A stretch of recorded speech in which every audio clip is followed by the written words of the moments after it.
మీరు చూస్తే చంద్రబాబు నాయుడు వచ్చిన పని స్వచ్ఛాంధ్ర స్వర్ణాంధ్ర.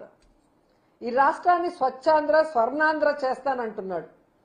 స్వచ్ఛాంధ్ర స్వర్ణాంధ్ర కాదు, అప్పులాంధ్ర, అరాచకపు ఆంధ్ర, అవినీతి ఆంధ్ర, అలాగే అబద్ధాల ఆంధ్రగా మార్చేశాడు. కానీ ఎక్కడా కూడా స్వచ్ఛాంధ్ర కానీ స్వర్ణాంధ్ర చేసే దిశగా ఆయన ఈ రోజు వరకు కూడా పని చేయలేదు.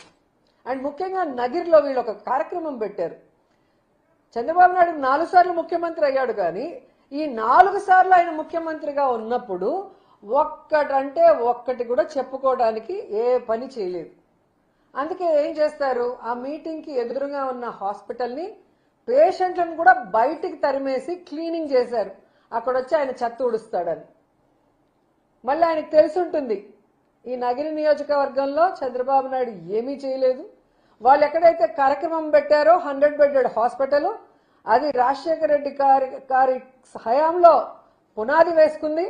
జగన్మోహన్ రెడ్డి గారి హయాంలోనే డయాలసిస్ సెంటర్తో పాటు అన్ని ఫెసిలిటీస్ ని కూడా ఆ హాస్పిటల్కి ఇవ్వటం జరిగింది.